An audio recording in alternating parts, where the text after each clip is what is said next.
Browne Valenzuela. I use he, they pronouns. I am a gay man, question mark. And I'm Latino. I'm Chilean born and raised. Theater. I do a lot of musical theater, but I only love a musical if it's a good play first. So like, yeah, um, theater first. I mostly act. I've started writing recently to some amount of success. I like it, I think. But I just love the theater. Uh, when I receive a new script, I it changes a lot. It changes a lot. But what I've noticed that my method starts, after reading the script and the character and everything, try to find where the character lives physically. Where does it live? Is are they a head character? A heart character? Where their elbows, their wrists. I've lately been doing a lot of mask work, and it deals with a lot of that. Where's the character? Like, how does he move? How do they move? And because it's what comes first. Like, even evolutionarily speaking, spoken language is what came last. First we have like physicality and the breath, and then comes language. So where does this character live before the language, and then go into the language? um yeah. And well, in writing, it's difficult because no, it's not that difficult. I start from what I know. um and I'm still figuring it out how to make some distance from what I know, because I feel like my work for now, writing wise, is extremely personal. It's very me. It's like, okay, how do I write something that's not me? How do I add some distance to it? And I don't know yet. I don't know. I'm figuring it out. Yeah, I migrated because uh, Chile has really good theater, very good actors, very good playwrights. It's not an industry. It's almost impossible. It is impossible to live from the theater in Chile. It's difficult and it's impossible. Here, it's difficult and it's possible. Uh, Also, because of my love for musical theater, there are no musical theater schools in Chile. There are a couple of good acting schools, but they kind of like uh, disregard musical theater. It's kind of like an inferior kind of theater, and I have the exact opposite opinion.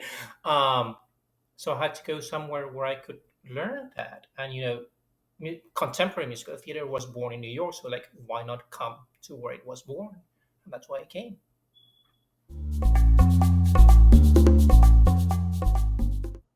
Oh, absolutely. The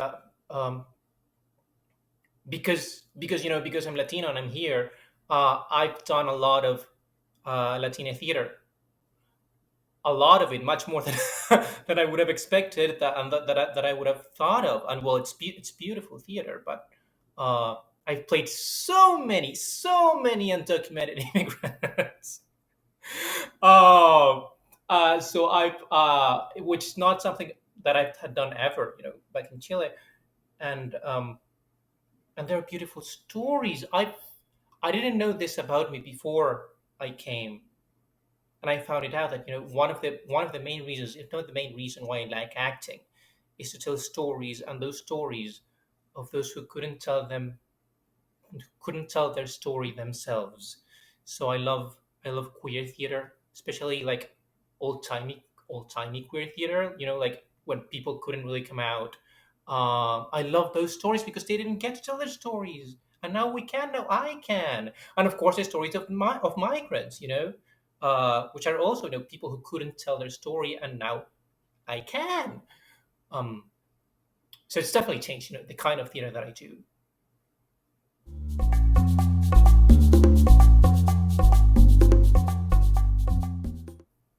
I love New York.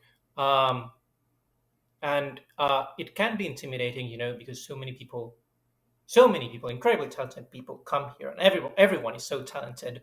But there are also so many opportunities, so much new theater, so much. You can always be doing something, and I love that.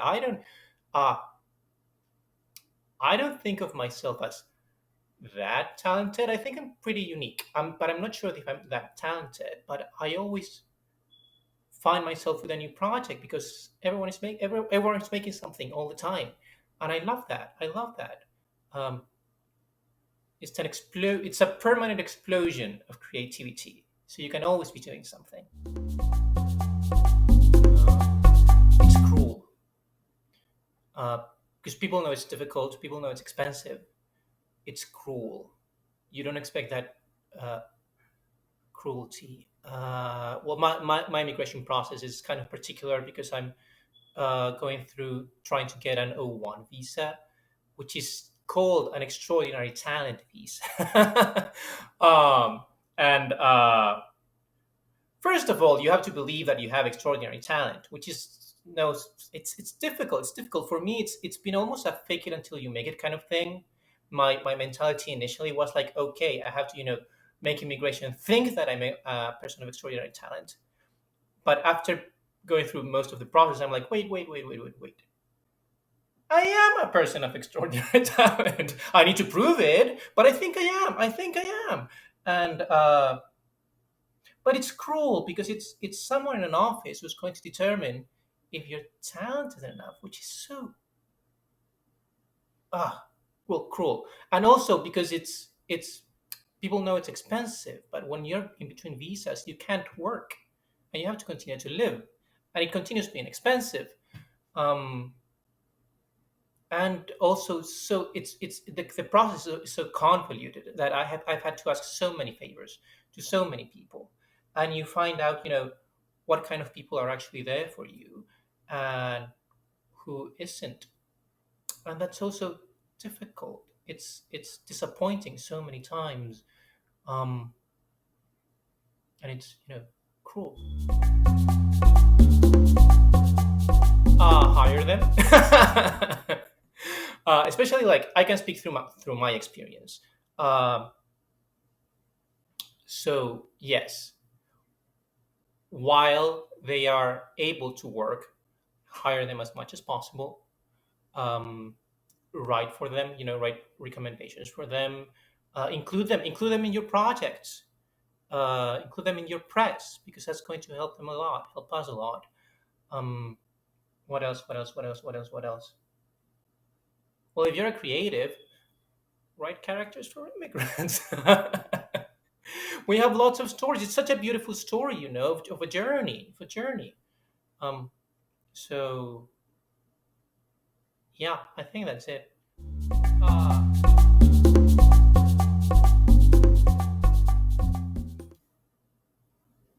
there is there is someone who will always want to fuck you. Can I say that? I don't know if I can say that. Uh, there is that one which is it's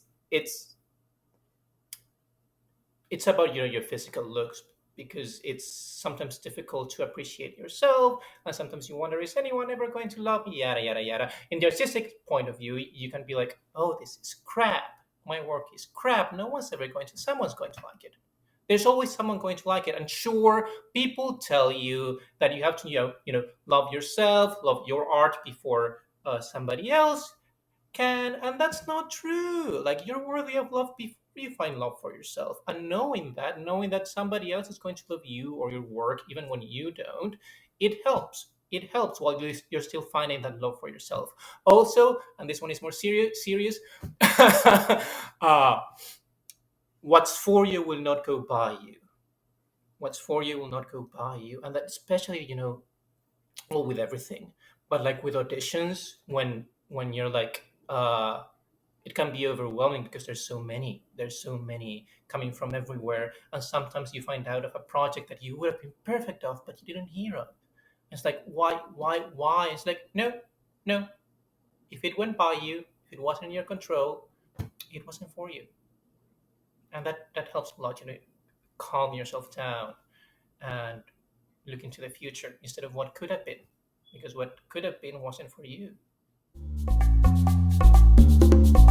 Um, ah, ah, I have a little bit of a sore throat. We're hoping it's nothing. Um, Future projects. Well, I'm always continuously working on my new piece that's called "Believe in Stupid Shit."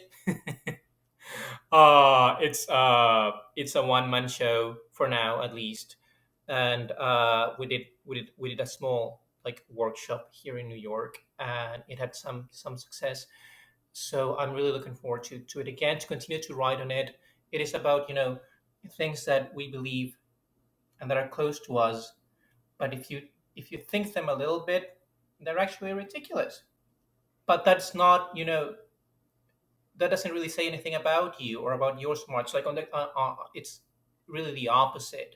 Because you're a smart person, you can find smart reasons for which to believe in stupid shit. I'm working on that. I would really, for now, it's a one man show. I'd really like to develop it into like an actual play with scenes and characters, and because and give it some distance, like I said before. Um, but for now, I'm kind of happy how it works. So we'll see what happens with that. Um, I'm voicing a character in a small web series of a friend that animates. I'm playing a cat. His name is Alan, and he speaks like this, like right here. I love him. And that's pretty much it for now. I think there are always things coming and going. Always things coming and going. Um, but yeah, yeah. I I've been thinking about this one because I knew you were going to ask it, and it's it's a mystery, isn't it? Because I the closest that I got to an answer was like shared trauma, maybe, but because I'm from Chile. It's the last one. Like it's almost like falling off the edge of the earth. And yet there are so many things in common with people, like from Mexico and PR, which are so far away. The our matriarchal societies, the way we build family, the language kind of, and we can understand ourselves when we try. And so I I don't know. It's a mystery. It's something that we share, and I don't know exactly what it is. I don't know that anyone does, but I think it has to do with our mothers. Yeah, I think it has to do with our mothers and with our abuelas and with the earth. And that's as far as I've gone.